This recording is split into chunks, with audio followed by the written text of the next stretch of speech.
สบายดีตอนแรกทุกคนมาเบิ่งหมาค่ำหมาคูนมันไปเอาซีนมาจากไสซีนยังดีได้อยู่เลยทุกคนเนี่ยนะนี่นะนี่นะซีนเห็นบ่อันนี้น่าจะเป็นซีนควายด้วยนี่ทุกคนเลย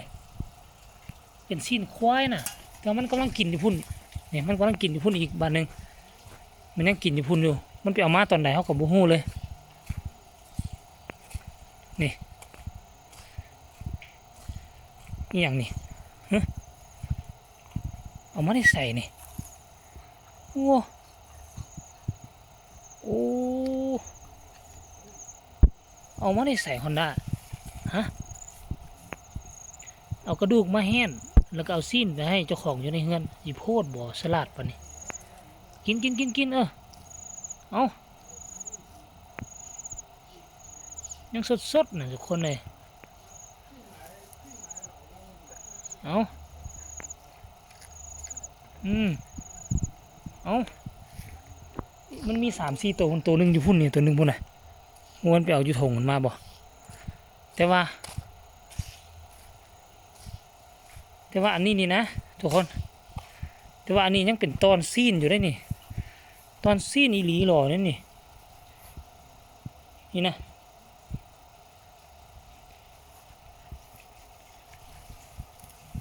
นี่นะยังสดอยู่นี่ทุกคนเดี๋ยวชิต้มให้มันก่อนแต่ว่ามันกินตัวดิบไปแล้วบ่อยากให้มันกินเฮี้ยนกินดิบนะมากัดเป็ดกัดไก่นี่ทุกคนก็นี่ชิต้มให้มันนี่ชิ้นหมูบ่แน่ใจเนาะโอ้คันมันบ่คาบมานี่กินได้เลยนี่มันคือบ่คาบถงมามันสิคาบอันนี้มาให้หยังวะเนาะมันถือแค้วมันละเว้ยเอาสรุปรวมแล้วก็เฮาก็อันตัวเป็นซีนมันเอามาทิ่มซินี่ให้ก็สิไปต้มให้มันบ่แม่นแต่เฉพาะซีนนี่เด้มันเคย มันเคยคุบนกอยู่เฮือนนี่ให้เลยได้ทุกคน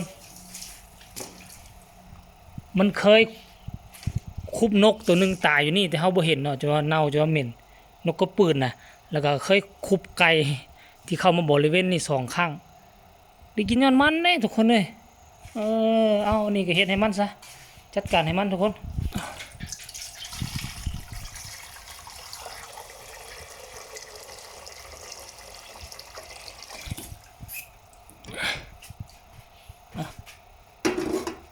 ต้มให้มันก่อน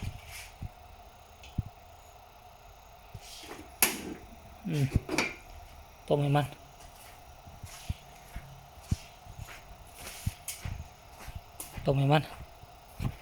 มันอุตส่าห์ไปลอยมาจ้าก็ลอยมาได้ใส่มันมีน้ำกัน3-4 ตัวนะอยู่บนนี้มันมีโรงงานฆ่าสัตว์ดิโรงงานฆ่างัวดิเอาจบจะในซุกแล้วก็ให้มันกิน